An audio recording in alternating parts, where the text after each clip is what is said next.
नमस्कार मंडळी, कसे आहात तुम्ही सगळे? Ma'am, we are happy.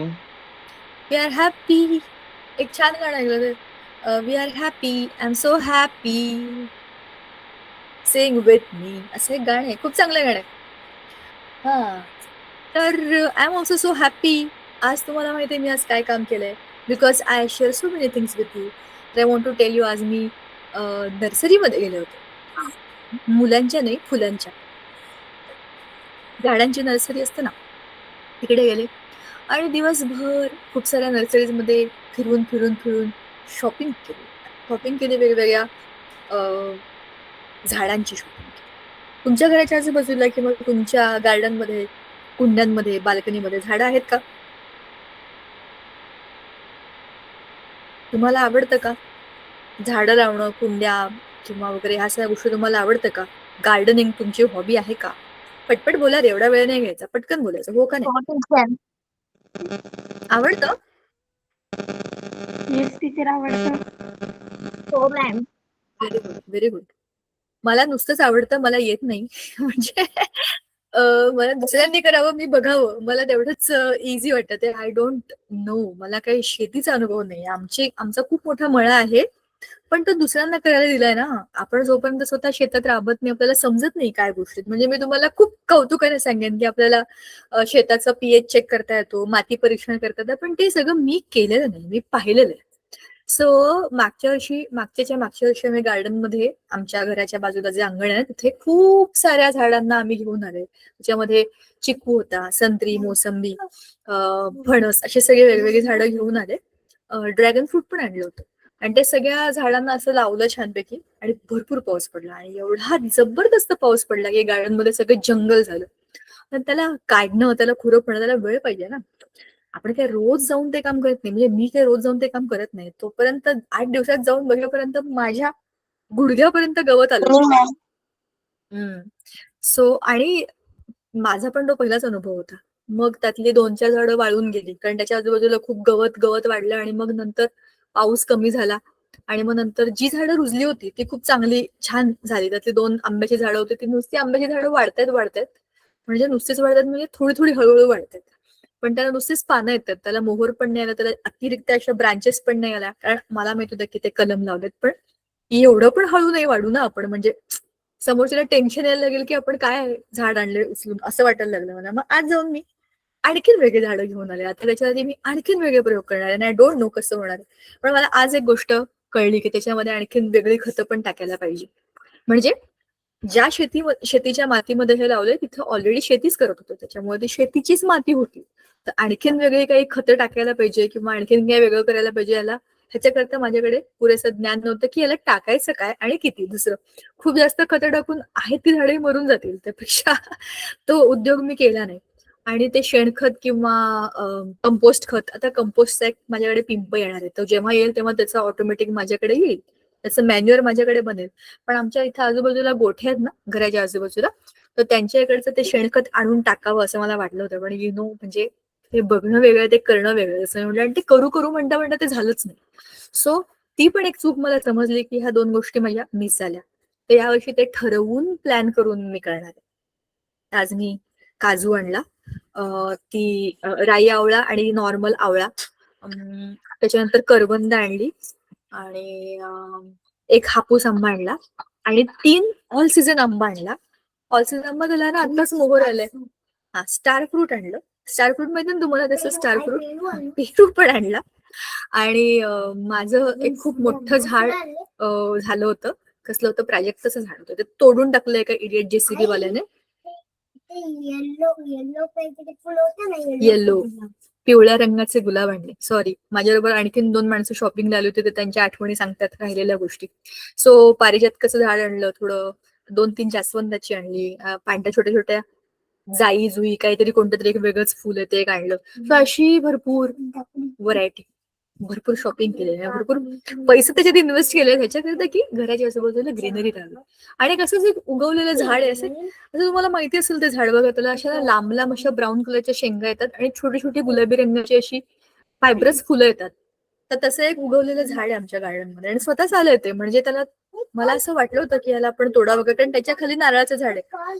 तर नारळाच्या झाडाला ना ऊनही लागत नाही आणि पाऊसही लागत नाही ह्या झाडामुळे. पण एखादं झाड तोडायला मला ना असं कसं तरी वाटतं, त्याला का तोडावं ना आपण, ते त्याचं त्याचं आलंय तिकडे.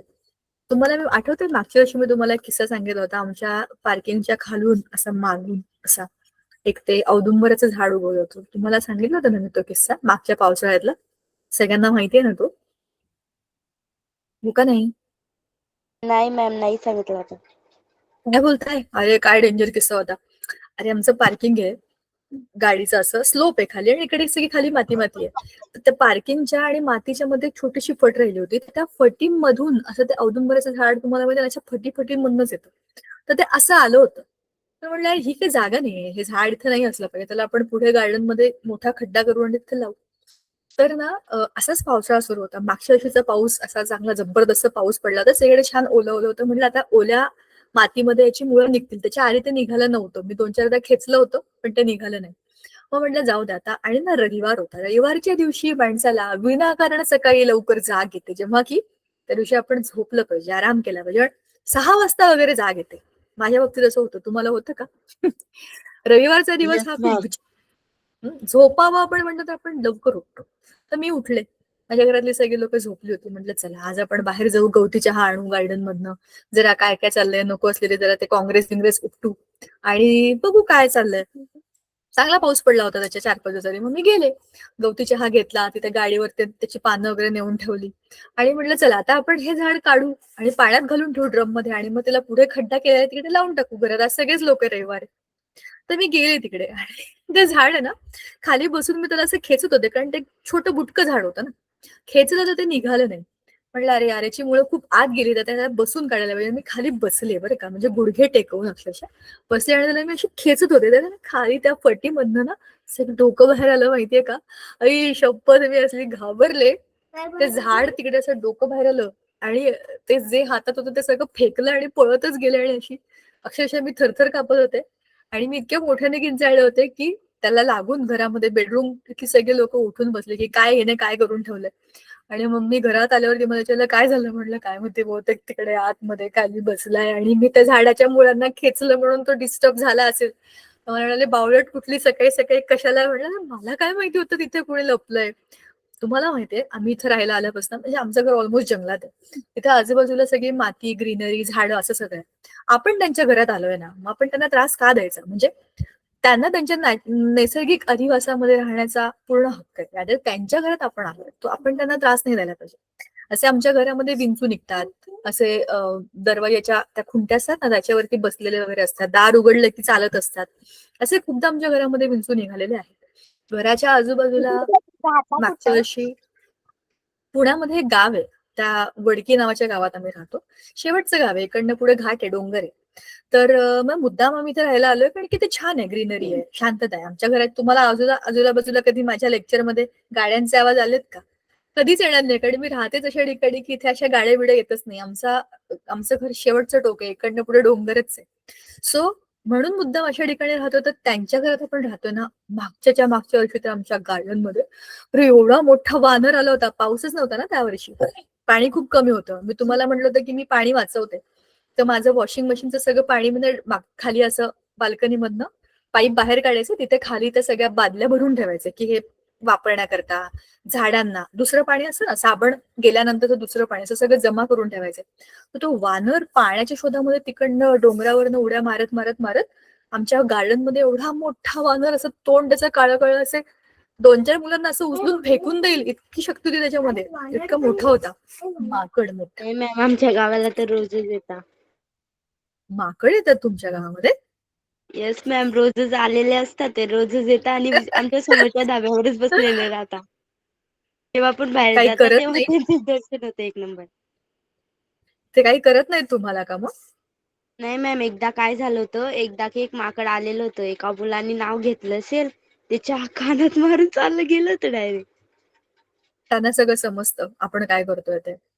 Yes so ma'am. बापरे, आम्ही असले घाबरलो होतो. आमच्याच बाल्कनीमध्ये म्हणजे इथे गार्डन मध्ये बसून पाणी बिणी पिऊन उड्या मारत मारत समोरच्या घरात गेला. मग तिकडे त्याने द्राक्ष वगैरे दिली. आम्ही त्याचा व्हिडिओ काढला होता. आणि ह्या आमच्या रस्त्यावरती उंट फिरतात, घोडे फिरतात, खेकड्या असे घराच्या आजूबाजूला फिरतात. विंचू तर तुम्हाला मी सांगितलं विंचू असेच. बाकी अशी धामण आमच्या इकडनं अशी धामण तशा खूपदा निघतात. तो एक कोण असतो तो असा एक मोठा साप, त्याच्यावरती असे काळे काळे ठिपके असतात. नाही घोणस विषारी साप कोणते तरी मागच्या वर्षी खूप निघाले होते बघा सगळीकडे. तर ते पण आमच्या इकडनं असं गेलं होतं. मांडूळ, सापसुळी तर आमच्या घरात पण आली होती. आणि ह्या रस्त्यावरती जिकडे आम्ही राहतो इथे काय म्हणतात त्याला, पालींसारख्या मोठ्या घोरपडी अशा रस्त्या मस्त ऊन खात बसलेले असतात. असं हे आहे सगळं जिथे आम्ही. आणि मोरांचे पण आवाज येतात बरं का इथे. वरती मोर असतात, हरणाची पिल्लं पण असतात तिथे, एक बिबट्या पण फिरतो. असा सगळा तो एरिया आहे. छान आहे निसर्ग, पावसाळ्यामध्ये खूपच छान आहे. पण म्हणून मग आज तुम्हाला हे सगळं मी का सांगते, आज मी एक नवा प्रयोग करण्याकरता सगळं साहित्य घेऊन आले. आय डोंट नो आता या झाडांचं काय होईल. जस्ट होप की चांगली नीट वाढतील आणि 2 का असे ना फळं येतील. सो हा सगळा मुद्दा जरी बायोलॉजीचा आहे तरी मी तुमच्याशी बोलते, कारण की हे रिअल लाईफ आहे ना, आपल्या रोजच्या आयुष्यामधले हे सगळे अनुभव आहेत. आणि आपल्याला काय माहितीये काय माहिती नाहीये हे सांगायला काय आहे, काय त्याच्यामध्ये व्हेरी जनरल. तुम्हाला याच्यापेक्षा 10 गोष्टी जास्त माहिती असतील ज्या मी सांगितल्या. कदाचित तुम्हाला शेतीतली जास्त ओळख असेल, माती बघूनच तुम्ही सांगाल की याच्यात हे झाड येतं किंवा हे येत नाही. तितका तुमचा अभ्यास आहे त्या गोष्टीचा, जो माझा नाही. असं म्हणून तुम्हाला मी सांगते की मी असा प्रयोग करणार आहे. जे काय होईल तुम्हाला मी पुढे सांगेनच. टॉपिक कडे जाऊया. आपण रासायनिक अभिक्रियांबद्दल बोललो होतो. टाइप्स ऑफ रिएक्शन्स आपण आज डिस्कस करणार आहे. आपण जाऊया आपल्या पीपीटी कडे. आणि जर तुम्हाला वाटलं माझा आवाज येत नाहीये तर मला सांगा. पावसाचे दिवस आहेत, थोडं नेटवर्क मध्ये आपलं काय बरं म्हणतात जाऊ येऊ शकतं. चला, so will start with this. आणि कट करायचं. तर the secret language of everyday magic, आपली इंग्लिश मिडियमची बॅच मॅम झालेलं होतं. माहितीये, मी रिवाइज करते. तर आपण आता ह्याच्यामध्ये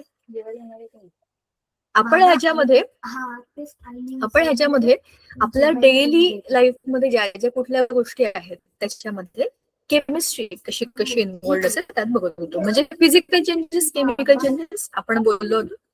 तर फिजिकल मध्ये फक्त टेम्पररी आणि केमिकल मध्ये परमनंट चेंजेस, अशा 2 पद्धतीचे चेंजेस आपण ऑलरेडी पाहिलेले होते.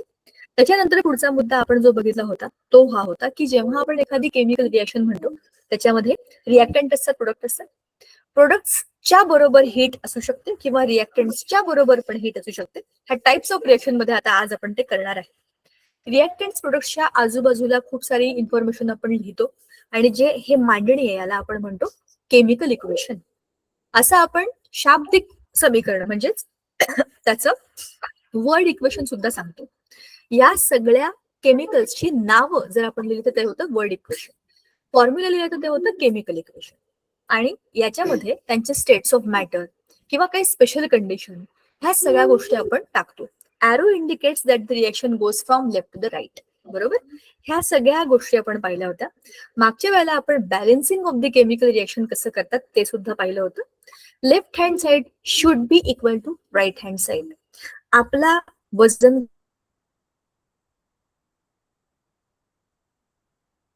काटा नेहमी सेंटरवर असला पाहिजे. म्हणजे काटामध्ये 2 तेच आपल्या केमिकल रिएक्शन मध्ये आपल्याला करायचं. वजन कमी जास्त झालं की त्याला बॅलन्स करायचं. बरोबर, म्हणजेच जसं मी तुम्हाला मागे पण बोलले होते, गहू कमी जास्त झाले तर आपण त्यात टाकतो किंवा काढतो. त्याच पद्धतीने केमिकल रिएक्शन बॅलन्स करण्यासाठी आपणही संख्या टाकू किंवा काढू शकतो. मी म्हणाले ह्याला काय अर्थ आहे, हे करायची काय गरज आहे, निसर्गामध्ये काय असे मोजून ऍटम जोडले जातात का? असं नाही. निसर्गामध्ये ऑलरेडी हे होतंय. निसर्गामध्ये जे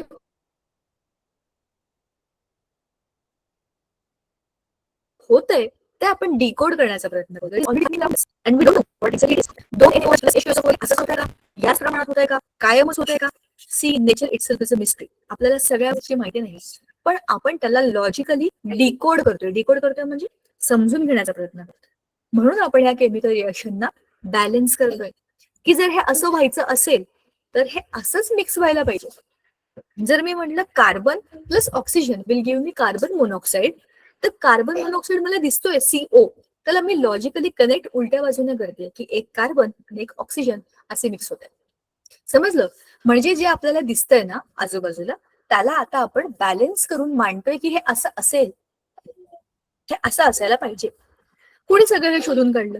हे सगळं शोधून काढले त्या लोकांनी ज्यांनी आजूबाजूला असलेल्या गॅसेसचा अभ्यास केला. बरोबर, केमिस्ट्रीचा अभ्यास हा गॅसेस मधनं सुरू झाला. सो त्यातनं खूप साऱ्या गोष्टी पुढे पुढे आल्या आणि मग एलिमेंट्स, त्यांचे फॉर्म्स, त्यांचे रिएक्शन्स, या सगळ्या गोष्टींकडे आपण गेलो. सो बॅलन्सिंगचा मुद्दा तुम्हाला आठवतो? आधी मेटलला टार्गेट करायचं, मेटल जेवढा LHS मध्ये आहे तेवढा RHS मध्ये आहे का चेक करायचा, नसेल तर त्याला बॅलन्स करायचं आणि मग त्याच्यानंतर आपल्याला त्याच्यामुळे हललेल्या बाकीच्या ऍटम्सना पण बॅलन्स करायचं. ग्रुप्स असतील जसं की SO4 आहे, CO3 आहे, ठीक आहे. ह्यांना जसं जसं लिहिलं तरी पण चालतं, पण चेक करायचं एकाचे 2 झालेत का, किंवा 2चे इकडे 4 3 झालेत का, असं काही होऊ शकतं. त्याला आपल्याला बॅलन्स करावं लागतं. ह्याची एक्सरसाइज आपण मागच्या वेळेला केलेली होती. We already have solved few chemical reactions, बरोबर, आपण त्याला बॅलन्स केल्या होत्या, आठवतंय ना. मग आपण टाइप्स ऑफ केमिकल रिएक्शन्स मागच्या वेळेला सुरू केल्या होत्या ना आपण. या हो ma'am. Types of chemical reactions आपल्या झालेल्या आहेत. Combination, decomposition, displacement, double displacement. आपल्याला माहिती आहे कॉम्बिनेशन मध्ये आपण कंबाईन करतो, डिकम्पोजिशन मध्ये आपण तोडतो, डिस्प्लेसमेंट मध्ये जागा बदल होते आणि डबल डिस्प्लेसमेंट मध्ये उभा खो सगळेच पळतात, सगळेच जागा बदलतात. It is all changing of the places, double displacement. ठीक आहे, ह्या सगळ्याला म्हणतात टाइप्स ऑफ केमिकल रिएक्शन्स. आता आणखीन एक प्रकारे आपण केमिकल रिएक्शन्सना अभ्यास, एंडोथर्मिक अँड एक्झोथर्मिक, याचं पण डिस्कशन आपण मागच्या वेळेला केलं, हो की नाही, आठवतं तुम्हाला? हो मॅम, केलं होतं. एंडो म्हणजे आत घेणे, एक्झो म्हणजे बाहेर टाकणे. ज्या केमिकल रिएक्शन मध्ये हीट बाहेर टाकतात म्हणजे हीट प्रोडक्ट साईडला येईल ती असेल एक्झोथर्मिक. पण ज्या केमिकल रिएक्शन मध्ये heat is towards the reactants त्याला आपण म्हणतो endothermic. So it is taking heat inside it. स्वतः हीट घेते आणि त्यातले केमिकल चेंजेस करते आणि थंड करते आजूबाजूचं वातावरण, ती आहे endothermic reaction. Whereas if the heat is evolved म्हणजे स्वतःच ते गरम झाले, स्वतःच फुटले, आणखीन हीट पण बाहेर दिली, ती आहे एक्झो म्हणजे बाहेर टाकणारी रिएक्शन. आपण थिएटरमध्ये येतो की नाही, तिथे एक्झिट लिहिलं असतं, एक्झिट म्हणजे बाहेर जाणं. पार्किंग मध्ये पण लिहिलं असतं बघा एक्झिट, त्याचा अर्थ आहे एक्झिट म्हणजे टू गो आउट. मग एक्झोथर्मिक म्हणजे थर्मा म्हणजे गरमी, एक्झो म्हणजे बाहेर, थर्मा म्हणजे गरमी. जे गरमीला बाहेर टाकतात ते आहेत एक्झोथर्मिक. म्हणजे गरमीला आत घेतात ते कोण, एंडोथर्मिक. बरोबर, अशा 2 पद्धतीने पण आपण केमिकल रिएक्शनचा अभ्यास करतो. आता आपण ह्या गोष्टी पण मागच्या वेळेला सुरू केल्या होत्या की कुठल्या कुठल्या गोष्टी आपल्या केमिकल रिएक्शनच्या स्पीडला कंट्रोल करतात. बोललो होतो की नाही आपण, size of particle, temperature, concentration, catalyst, या 4 गोष्टी आपण बोललो होतो. आठवतात का तुम्हाला? नाही मॅम, हे बाकी होतं. हे बाकी होतं का आपलं, का आपण फक्त त्याचे टायटल बोललो होतो आणि पुढचं डिस्कशन बाकी होतं? चला ठीक आहे, हरकत नाही, उत्तमच आहे. मग केमिकल रिएक्शन व्हायची असेल तर मग काय गोष्टी आहेत ज्या आपल्याला केमिकल रिएक्शनच्या स्पीडला मॅटर करतील? आता बघा, मी तुम्हाला उदाहरण सांगते. मी माझ्या घरून माझ्या शाळेत जाते, मला शाळा आवडते, पण आज ती टेस्ट आहे जी टेस्टचा मी नीट अभ्यास केलेला नाहीये शाळेमध्ये. मग मी हळूहळू जाणार, शाळेत जायचंय, शाळेत जायचं, ठीक आहे, जायचं तर आहे, पण रिॲक्शनचं स्पीड कमी कमी. आणि शाळा सोडली आणि मला घरी यायचंय, I am very happy to come home, मग मी स्पीडने घरी येणार. The distance is same but speed of the reaction is different. एक मिनिट हा. सो आता तुम्ही जर ह्या 4 मुद्द्यांचा विचार करा, मी तुमच्या समोर स्क्रीन शेअर करते आणि तुम्हाला काय समजलं ते मला सांगा, ठीक आहे?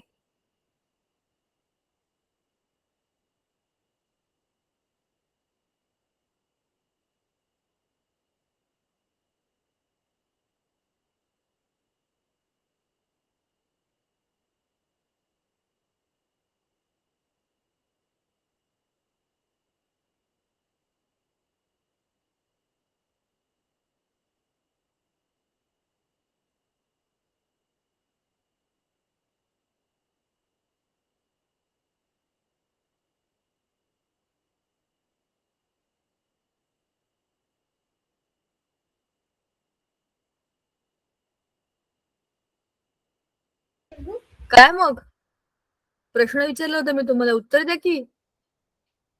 कुठल्या कुठल्या गोष्टी यातल्या तुम्हाला समजल्यात असं विचारलं होतं.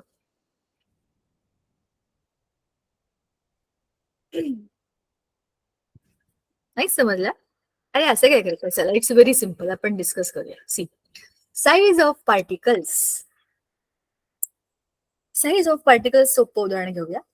तुम्ही जेव्हा पहिलीत होतात तेव्हा आणि तुम्ही आता 10वीत आहात आता, तुमची साईज वाढली आहे की नाही? साईज ऑफ पार्टिकल्स कसे मॅटर करतात? तुम्हाला एखादं काम, धावण्या पळण्याची फरक ओळखायचा आहे. समजा रनिंग रेस आपल्याला घ्यायची आहे. तुम्ही बघितलं का छोटी छोटी मुलं कशी एकदम जोरात धावतात, साईज छोटी आहे, फास्ट जातात. जसं जसं तुमची साईज वाढत जाईल तुम्हाला रनिंग मध्ये जास्त जास्त जास्त त्रास होईल. सो साईज ऑफ पार्टिकल्स हे कधी मॅटर करतं की तुमची केमिकल रिएक्शनची स्पीड कमी आहे की जास्त. So size of particles matter कधी कधी करते. तुमचे पार्टिकल्स कमी असेल तर रिएक्शन फास्ट होईल. रिएक्शन स्लो कधी होईल जेव्हा तुम्ही मोठे मोठे तुकडे टाकले. चला आता सोपं उदाहरण घेऊया. एक टेस्ट ट्यूब घेतली, त्या टेस्ट ट्यूब मध्ये मी ऍसिड टाकलं आणि त्या ऍसिड मध्ये मी मेटलचा एक तुकडा टाकला, मॅग्नेशियम मेटलचा एक ब्लॉक टाकला, ब्लॉक म्हणजे तुकडा, आणि आय केप्ट इट असाइड. तशीच मी दुसरी एक टेस्ट ट्यूब घेतली, त्याच्यामध्ये पण मी ऍसिड घेतलं आणि त्याच्यामध्ये मी त्या मॅग्नेशियमच्या मेटलची पावडर करून टाकली.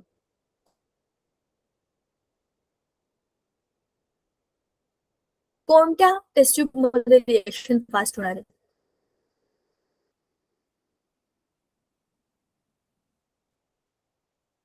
मॅम सेकंड वाले.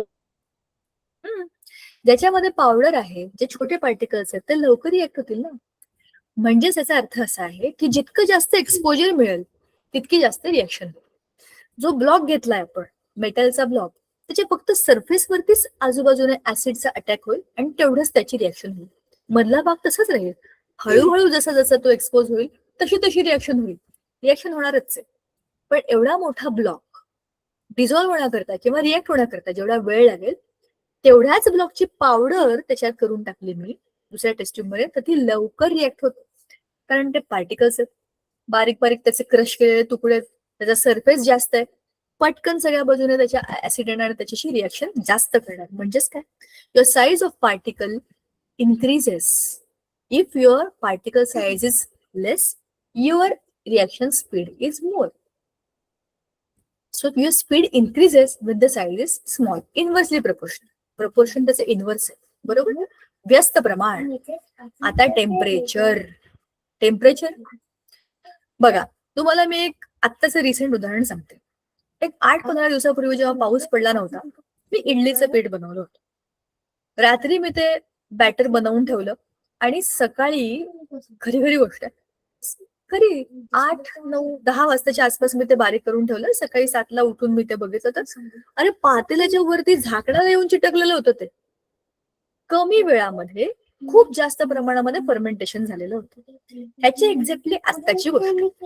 गेल्या 2-4 दिवसांमध्ये इकडे पाऊस पडलाय, वातावरण आहे गार. आता त्याच इडलीच्या पिठाला आज सकाळी लावलेलं संध्याकाळपर्यंत तर थोडंही वर आलेलं नाही.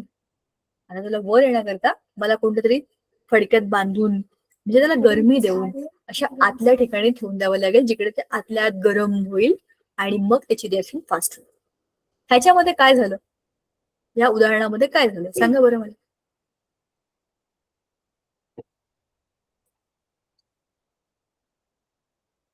किती लोक आहेत ह्या लेक्चरमध्ये, किती लोक जागे आहेत, जरा मला बघू द्या बरं. हा काय मी एकटी किंवा माझ्याबरोबर कोणतरी एक व्यक्ती बोलतेय, मला वाटतं दर्शना बोलतेय. आम्ही दोघेच अभ्यास करत नाहीये, बाकी काय सगळे इथे काय प्रमुख पाहुणे आलेत का? पटापट बोलायचं, जो काही प्रश्न विचारतात तुम्हाला काय वाटतं त्याचं उत्तर द्यायचं भरकन. लवकर सांगा. मी आता तुम्हाला जे उदाहरण सांगितलं त्याच्यामध्ये तुम्हाला काय कळलं. जोपर्यंत तुम्ही ते सांगत नाही मी पुढे ते जाणार नाही. प्रत्येकाच्याकडनं एक एक वाक्य यायला पाहिजे. मी तुम्हाला आता जे उदाहरण सांगितलं ते होतं एक 8-15 दिवसापूर्वी जेव्हा गरमी होती, पाऊस पडणार होता, तेव्हाच्या इडलीच्या पिठाचं आणि आत्ताच्या मॅम, इडलीच्या पिठाचं. त्यामध्ये फर्मेंटेशनचं प्रमाण आहे. उष्णता असल्यावर फर्मेंटेशन लवकर होतं आणि थंडावा असल्यावर फर्मेंटेशन लवकर होत नाही. शाबाश, व्हेरी गुड. ज्योती जवळ तुम्ही काहीतरी बोललत खरं. तो दादा काहीतरी बोलला पण मला नीट ऐकूच नाही आलं. मॅम, तुम्ही जे उदाहरण सांगितलं बोला. त्याच्यात फर्मेंटेशनचं उदाहरण दिलं, ज्यामध्ये बरोबर. हीट असली तर लवकर फर्मेंट होतं आणि जर थंडावा असला तर त्याच्यात हीट कमी असल्यामुळं ते लेट फर्मेंट होतं. त्याला जास्त वेळ लागतो. करेक्ट, शाबाश. हरिओम. कसे आहात तुम्ही? बरेच दिवसात तुम्ही काही उत्तर दिलं नाहीये. चला अनम्यूट करा आणि सांगा तुम्हाला काय वाटतंय. आणि ह्या दोघांनी जे उत्तर दिलंय ते सोडून आता काहीतरी बोलायचं. थंडीमध्ये हळू आणि गरमीमध्ये जास्त म्हणजे फास्ट असं फर्मेंटेशन होतं. हे उत्तर आलंय. ह्याच्या पलीकडे तुम्हाला काय वाटतं ते सांगायचं. किरण बडगुजर, दर्शना आणि विठ्ठल व्यवहारे आपल्याला हे बोलायचंय. चला पटपट बोला.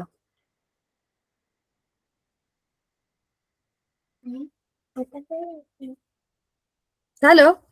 असं आणखीन एखादं उदाहरण तुम्ही मला सांगू शकताय का? ते त्याच्याबद्दल विचार करा. चला. किती किस पडायचा त्या इडलीचा? आता नवं काहीतरी वाटतंय का? नवं काहीतरी उदाहरण सुचतंय का ते सांगा पटकन.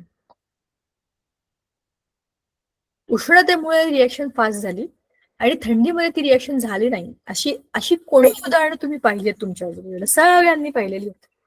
मग थोडंसं आठवायला लागेल. आठवा म्हणजे मला सांगता येईल. मग मॅम हरकत उत्तर द्या की. येते तुमचा. काय झालं? आटकड आटकड आवाज येतोय. अटकत अटकत आवाज येतोय? हो का? अरे काही नाही, मी हे विचारलं की तुमच्या आजूबाजूला उष्णता वाढल्यावरती केमिकल रिएक्शन फास्ट झाली असं उदाहरण कोणतं कोणतं तुम्ही पाहिलेलं आहे? मला सांगा. मॅम एक्झाम्पल झाड. झाड. एक्सप्लेन करा. झाड ह्यातनं मी काय इमॅजिन करू? Parts of the plant. बोला. मॅम उष्णतेचा एखादी परिणाम. भाजी. मॅम जेव्हा सूर्याची किरण पडते तेव्हा झाड म्हणजे जास्त सूर्याची किरण पडली आणि झाडाला पण पाणी नाही देत राहिले, खत नाही देत राहिले तर ते झाड राहतं ना, एक तर कोरडं होऊन जाईल, एक तर मुरझावून जाईल. म्हणजे उष्णतेमुळे रिएक्शन फास्ट झाली की लवकर ते वाढलं, लवकर ते जळलं. ओके ओके ओके, ठीक आहे. फिजिकल चेंज आहे पण समजला. Very good. दर्शना सांगा. मॅम एखादी भाजी आपण कधी उन्हाळ्यात बाहेर ठेवली तर ती लगेच खराब होते आणि हिवाळ्यात बाहेर पण ठेवली रात्रभर तर ती खराब नाही होत.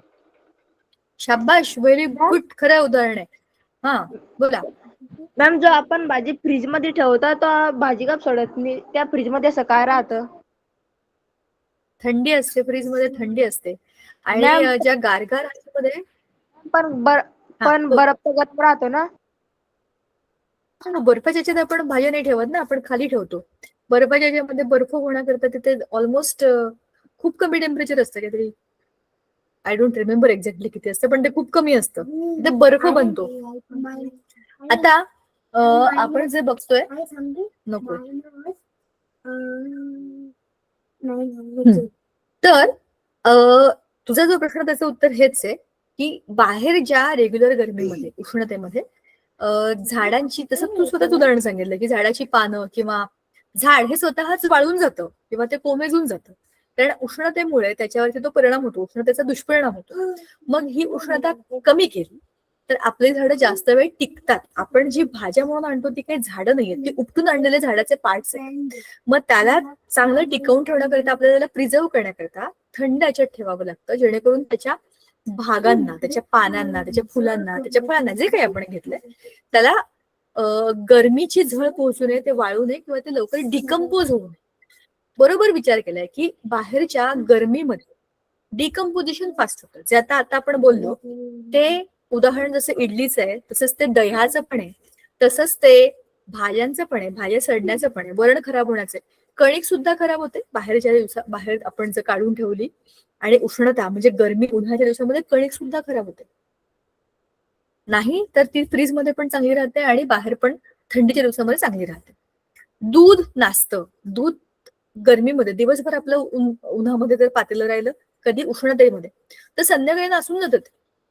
पण तेच तुम्ही फ्रीज मध्ये ठेवून जाते चांगलं टिकतं, कारण की तिथे त्या मायक्रो ऑर्गॅनिझम्सना ग्रो होण्याकरता थंड वातावरणामध्ये काही वावच मिळत नाही.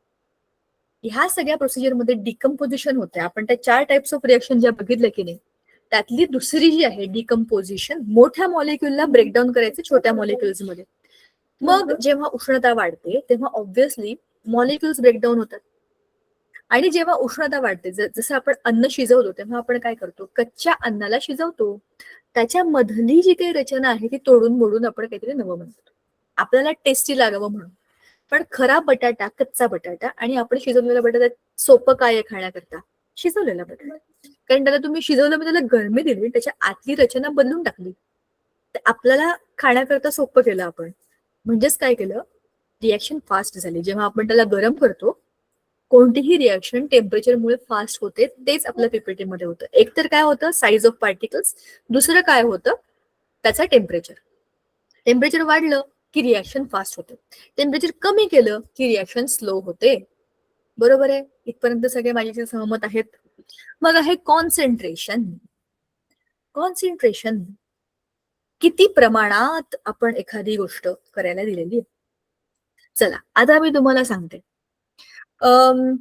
कसं आहे, कॉन्सन्ट्रेशनचं सगळ्यात चांगलं उदाहरण मी तुम्हाला सांगते, म्हणजे प्रमाणाच्या बाबतीतलं. मला एक जमीन आहे, ती क्लीन करायची आहे. जमीन क्लीन करायची आहे. तुम्हाला माहिती आहे आपल्याकडे ते जमीन क्लीन करण्याकरताचे बाथरूमचे किंवा टॉयलेटच्या फरशा असतात बघा, त्या क्लीन करण्याकरता त्याच्यावर हार्पिक वगैरे असं लिक्विड टाकतो आपण. ते काहीतरी बनवलेलं केमिकल आहे, त्याच्यामध्ये काही ऍसिडिक कंटेंट आहे. आता त्याच्यामध्ये त्याचा फेस पण होतो, पण ते ऍसिडिक कंटेंट आहे, त्याच्यावरती आजूबाजूला असलेला सगळा कचरा तो घालवतो पाण्याबरोबर जेव्हा आपण धुतो तेव्हा. जर मी त्या हार्पिकच्या ऐवजी ऍसिडच टाकलं माझ्या फरशीवर तर काय होईल? मॅम तिथे डाग पडून जाईल ऍसिडचा. डाग पडेल, खड्डे पडतील, काही होईल, खराब होऊन जाईल माझी फरशी वारंवार तसं केलं तर. आणि या हार्पिक पेक्षा साधी जमीन पुसायचं असतं की नाही, आपलं ते गुलाब, चमेली, रोज असे वेगवेगळे लिक्विड असतात बघा, जमीन म्हणजे आपले घरातले फ्लोअर क्लीनर्स, ते टाकलं तर काय होईल? तिच्यात दुसरे पण ऍसिड राहतात ना, त्याच्यामुळे ते चांगले राहतात. नाही, मला काय म्हणायचंय, बाथरूम सारखा जो एरिया आहे जिकडे खूप माती आहे, तिथे खूप कोपऱ्या कोपऱ्यामध्ये डाग अडकलेले असतात, पाण्याबरोबर वाहून गेलेल्या काय काय बारीक बारीक गोष्टी असतात, त्या सगळे अडकलेले असतात, त्या काढायच्यात मला. हा नॉर्मल रेग्युलर फ्लोअर क्लीनर टाकला तर चालेल का? नाही मॅम. एकदम डायल्यूट चालणार नाही, एकदम कॉन्सन्ट्रेटेड चालणार नाही. मला ते बघावं लागेल की मला काय कामा करता ते वापरायचे. I want to clean my floor, पण डॅमेज पण नाही करायचंय आणि दिवसभर घासतच नाही बसायचंय, क्लीन करायचंय. खालची जमिनीवरची माती, काय काय चिटकलेले डाग असतात ना आपले, काय काय छोटे छोटे दगड असतात त्याच्यावर, काय तेला बिलाचे कपडे धुतो आपण, असं सगळा कचरा तिथे जमा झालेला असतो, मला त्याला क्लीन करायचं, स्वच्छ चकचकीत करायचं. मग काय दिवसभर घासत बसायचं नाही ना. असं काहीतरी लिक्विड टाकायचं ज्याच्यामुळे आपलं काम फास्ट होईल पण जमिनीला काय होणार नाही. So concentration matters. आता बघा, समजा तुम्हाला मी लिंबू सरबत करायला सांगितलं आणि सांगितलं की हे घ्या लिंबू आणि डायरेक्ट प्या.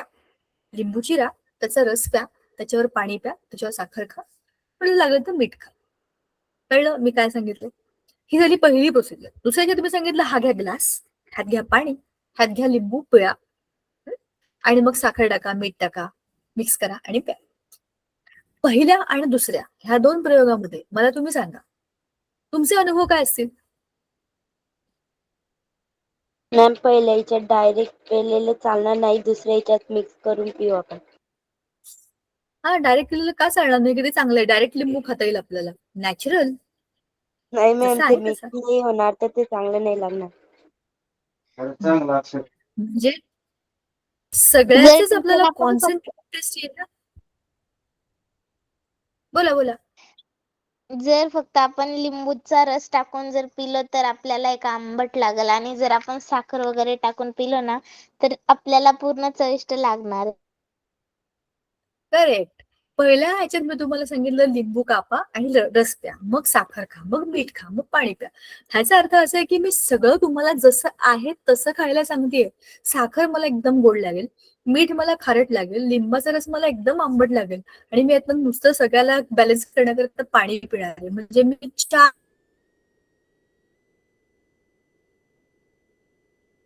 वेगवेगळ्या गोष्टी मॅम आवाज ब्रेक होतोय. एकत्र पण वेगवेगळ्या अशा आल्या किंवा राहिल्या.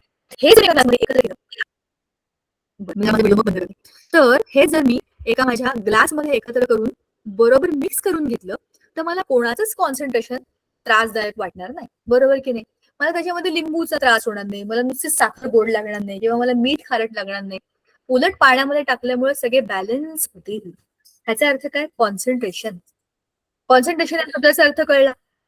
आता जे मी तुम्हाला सांगितलं होतं की डायल्यूट पदार्थांची रिॲक्शन ही स्लो होते आणि कॉन्सन्ट्रेटेड पदार्थांची रिॲक्शन ही फास्ट होते. ह्याचं उदाहरण असं आहे बघा, मला अभ्यास तर करायचा आहे पण हळूहळू अभ्यास करेन. वाक्य बोलतानाच मला झोप आली. अभ्यास तर करायचा पण हळूहळू अभ्यास करेन. डायल्यूट रिॲक्शन आहे. परीक्षा होऊन जाईल आपली 10वीची तरी माझं हळूहळू काम चालू राहील. पण जर मी कॉन्सन्ट्रेटेड विचार केला म्हणजे काय केलं, रिॲक्शन फास्ट केली मी की मला अभ्यास करायचा आहे, हे माझं टाइम टेबल आहे, ह्या वेळामध्ये माझा हा धडा व्हायला पाहिजे, ह्याच्यामध्ये माझं हे व्हायला पाहिजे. म्हणजे काय केलंय मी, कॉन्सन्ट्रेटेड. रिॲक्शन फास्ट होण्याकरता कॉन्सन्ट्रेशन वाढतं, बरोबर की नाही. आपण म्हणतो ना अभ्यास करण्याकरता कॉन्सन्ट्रेट करा, कॉन्सन्ट्रेट करा. अरे काय कॉन्सन्ट्रेट करा? लक्ष कॉन्सन्ट्रेट करा. तेच आहे ना हे. जितकी तुमची रिॲक्शन फास्ट होते तितकी त्याच्या मागची कॉन्सन्ट्रेशन रिॲक्टन्सची मॅटर करते. जितकं कॉन्सन्ट्रेशन जास्त तितकी रिॲक्शन फास्ट आहे. मग आहेत चौथे आणि सगळ्यात मजेशीर महत्वाचे कॅटलिस्ट. मी तुम्हाला मागे एक उदाहरण सांगितलं होतं, ते आता मी तुम्हाला पुन्हा सांगणार आहे कारण ते माझं आवडतं उदाहरण, कारण ते खरं उदाहरण. आपण शाळेमध्ये अभ्यासाला जातो. समजा मी आणि माझी एक मैत्रीण आहे, आम्ही दोघे जण गेलो, आमच्या वर्गात बसलो आणि 10वीचं आम्ही पुस्तक काढलं भूमितीचं, जॉमेट्री. आम्ही दोघींनी एक असा वेगळाच धडा सुरू केला जो अजून शाळेत शिकवला नाही. म्हणले चला रे आपण दोघे जण आपला आपला अभ्यास करून बघूया, लेट अस सॉल्व, स्वतः प्रॅक्टिस करूया. आणि आम्ही आलो तिथे बसलोय वर्गामध्ये. आमच्या शाळा सुरू होण्याच्या 1 तास आधी गेलो, आपण अभ्यास करू म्हणून बसलो आणि आम्ही प्रॉब्लेम सॉल्व्ह करायला सुरुवात केली. पण तिकडनं ना आमच्या दोघींच्या फेवरेट आमच्या जॉमेट्रीच्या टीचर आल्या, जोशीबाई आल्या. त्यांनी बघितलं, अरे तुम्ही दोघे काय करताय 1 तास आधी, अजून ते शाळा सुरू पण नाही झाली. आम्ही सांगितलं की बाई आम्ही ना पुढचा धडा सुरू केलाय, आम्ही अभ्यास करून बघतोय. तर त्या स्वतःच कौतुक करून म्हणाले, अरे वा, व्हेरी गुड, शाबाश मुलींना, चांगला चाललाय तुमचा प्रयत्न, येईल तुम्हाला, सोप्पा धडा आहे तो. आणि त्या पुढच्या वर्गात निघून गेल्या. किस्सा कळला तुम्हाला? या पूर्ण प्रसंगामध्ये त्या जोशीबाई आल्या का आमच्यावर गणित करायला? नाही. नाही मॅम. आम्ही दोघेच आमचा अभ्यास करत होतो. त्या फक्त आल्या आणि गेल्या, तरीही आम्हाला एक पॉझिटिव्ह, अरे येतंय आपल्याला, हा चला भारी, आपण करू शकतो, अशी एक एनर्जी मिळाली आणि आमचं काम फास्ट झालं, चांगलं झालं. जरी आम्हाला प्रॉब्लेम अडले तरी आम्ही विचार केला की अरे येऊ शकतं आपल्याला. त्या म्हणाल्या धडा सोपा आहे, म्हणजे येईल ना. ह्यालाच म्हणतात कॅटलिसिस. कॅटलिस्ट काही करत नाही, स्वतःहून काहीही काम करत नाही, नुसता येऊन जातो रिएक्शन मध्ये. तो असल्यामुळे रिएक्शन पास होता. असा आपल्या घरामध्ये पण एक कॅटलिस्ट असतो. कोण असतो सांगा बरं जरा. त्याच्यामुळे घरातली सगळी कामं फास्ट होतात.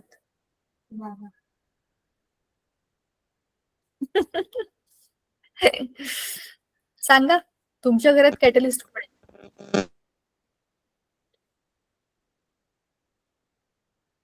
मी सांगते, प्रत्येकाच्या घरामध्ये एक व्यक्ती अशी असते जी नुसती आली तरी लोकांचे हात असे भरभर भरभर चालायला लागतात. जसं समजा मी माझ्या रूम मध्ये बसले, एका बाजूला वया पुस्तकं काढलेत, एका बाजूला कपडे काढून ठेवलेत, मला घड्या घालायच्या आहेत, एका बाजूला काय माझं सगळं सामान पडले. असं भरपूर काही काही सामान असतं ना आपल्या खोलीमध्ये, बरंच काही कचरा पडलेला असतो. खोली आवरायला घेतली की सगळं निघतं बाहेर. आणि मी हे सगळं काढलं आणि मला फोन आला माझ्या मैत्रिणीचा. काहीतरी विषय निघाला, असं झालं तसं झालं, हिने हे केलं किंवा शाळेत ते झालं, तुला हे माहितीये का. झालं, आमची जी गाडी सुरू झाली गप्पांची ती काही थांबायचं नावच घेईना. 15 मिनिटं, 20 मिनिटं, अर्धा तास, पाऊण तास झाला आम्ही बोलतोय आणि पलंगावर पडल्या पडल्या कचरा तसाच टाकून गप्पा मारतेय. मग तिकडनं दरवाज्यातनं माझी आई येऊन फक्त तिकडे उभी राहिली. ती माझ्याशी काही बोलली नाही, ती मला रागवली नाही, तिने फक्त माझ्याकडे बघितलं आणि तिच्याकडे मी बघितलं आणि मी फोन ठेवला आणि गपचूप उठून माझी कामं पटापट करायला लागली. असं तुमच्या बाबतीत कधी झालंय का आयुष्यामध्ये? येस मॅम झालेले. मग तुमच्या आईने रूम आवरली का? नाही मॅम, टीचर आपल्यालाच आवरावं लागते. करेक्ट. तुम्हाला सांगितलं की रूम आवर, काहीच केलं नाही, फक्त आली आणि गेली आई. ती नुसती आली तरी आपले हात चालतात भरभर भरभर भरभर. याला म्हणतात कॅटलिस्ट. कॅटलिस्ट रिएक्शन मध्ये जेव्हा येतो तेव्हा तो रिएक्शन फास्ट करतो. मुळात कॅटलिस्ट कोण असतो माहितीये? एखादा असा पदार्थ ज्याचा पृष्ठभाग खूप मोठा असतो आणि त्याच्या पृष्ठभागावरती हे सगळे रिएक्टंट येऊन चिटकतात आणि ते एकमेकांबरोबर रिएक्ट करण्याकरता एका ठिकाणी येऊन एकमेकांना भेटतात. म्हणजे रिएक्शन स्पीडअप करण्याकरता एक चांगली जागा कॅटलिस्ट आणून देतो. हे केमिकल रिएक्शनच्या बाबतीत आहे. पण जसे आपल्या आयुष्यामध्ये कॅटलिस्ट असतात तसेच केमिकल रिएक्शन मध्ये पण कॅटलिस्ट असतात. ते रिएक्शन फास्ट करतात. इथपर्यंत गोष्ट कळली का? आता हो मॅम. पुढचा एक महत्वाचा मुद्दा, ऑक्सिडेशन रिडक्शन. ह्याला म्हणतात टग ऑफ वॉर, रस्सीखेच.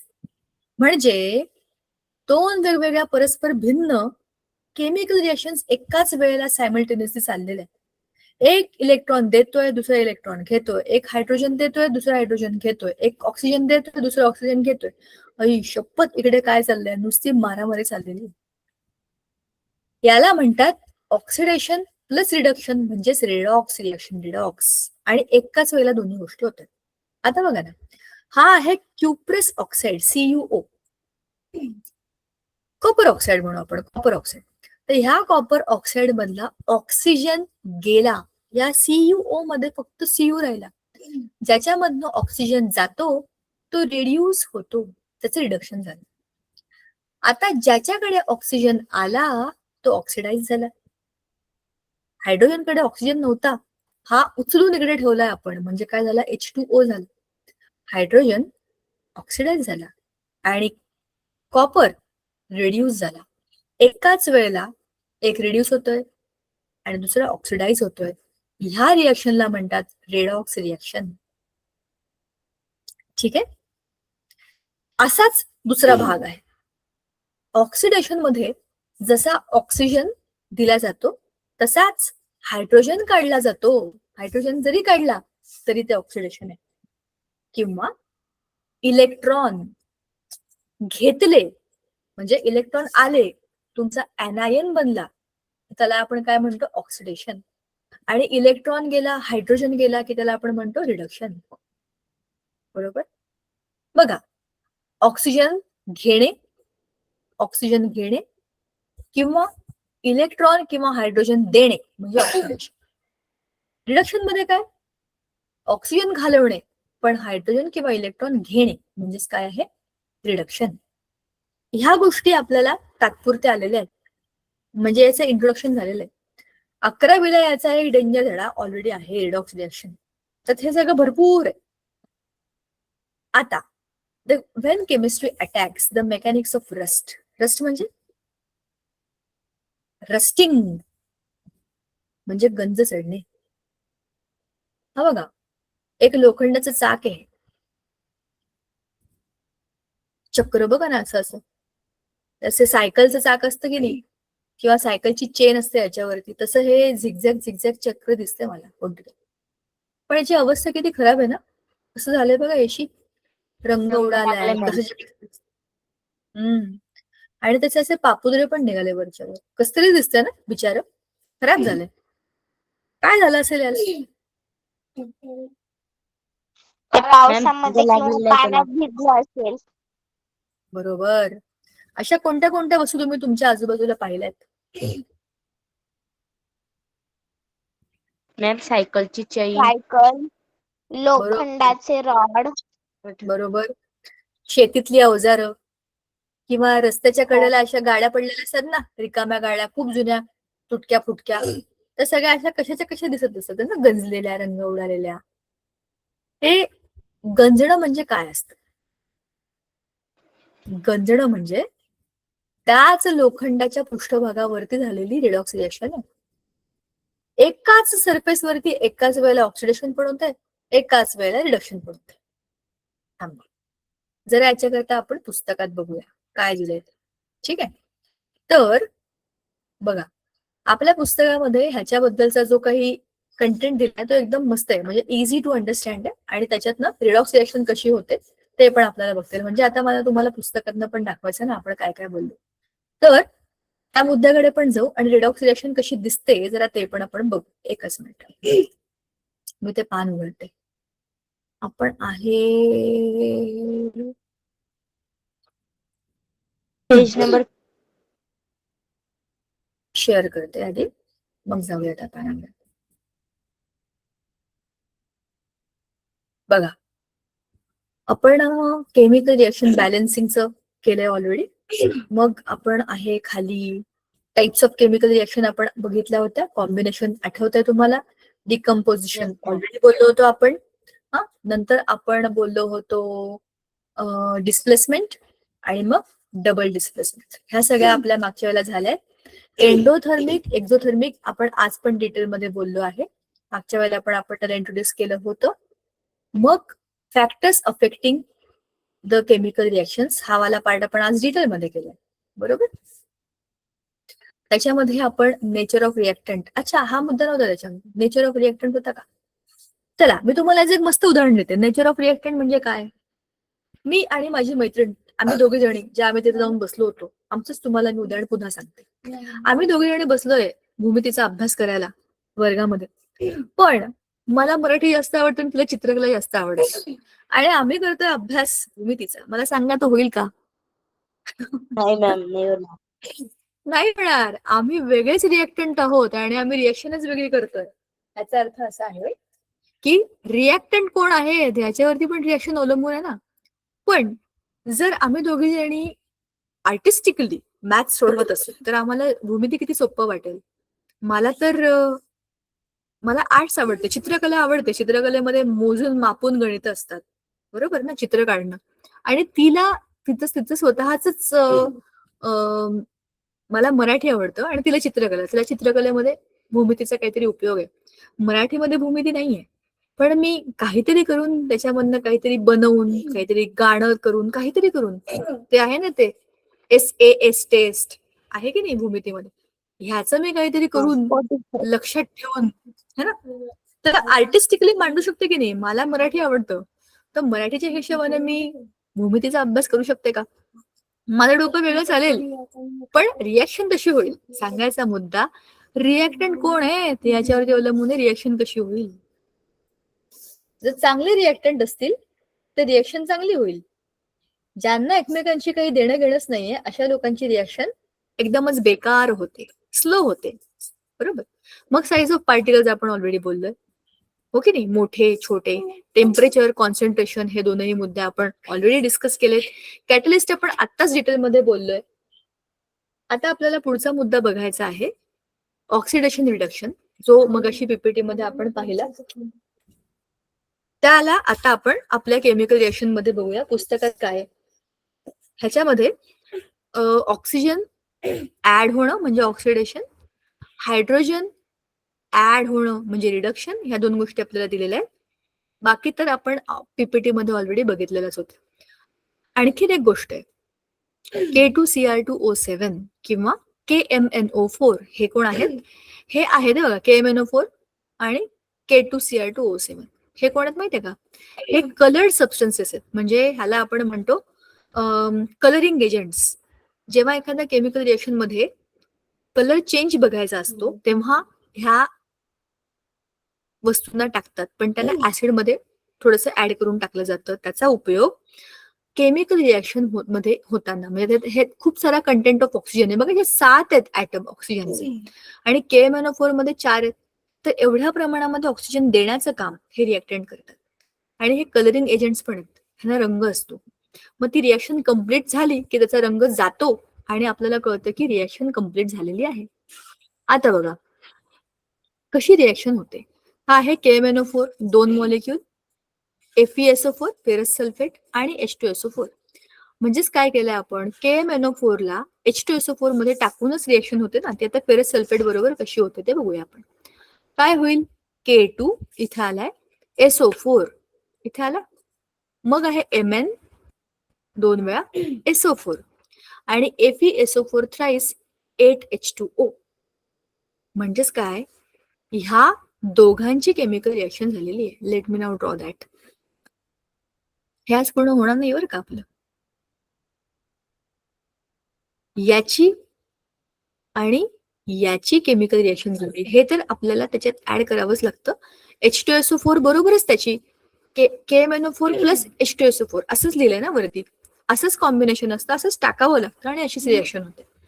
मग जे काही बनलं ते K2SO4 MnSO4 बरोबर आणि FeSO4 थ्राईस. तर पोटॅशियमचा पण सल्फेट बनला, मॅग्नेशियमचा पण सल्फेट बनला आणि फेरसचा पण सल्फेट बनला. अशी केमिकल रिएक्शन झाली. आता हा सगळा जो पार्ट आहे हा आपण पुढच्या वेळेला डिटेलमध्ये बघूया. फेरस फेरिक बिरिक काय आहे ते बघूया आणि मग रिडक्टंट आणि ऑक्सिडंट हे कोण आहेत हे पण रिडॉक्स रिएक्शन मध्ये आपण बघू. सगळ्यात शेवटचा भाग आहे कोरोजन. तो आपण मगाशी बघितला, गंजण्याचा पार्ट. त्याच्याबद्दल डिस्कशन आहे की हे गंजणं रोखण्याकरता आपल्याला काय करावं लागतं आणि रॅन्सिडिटी.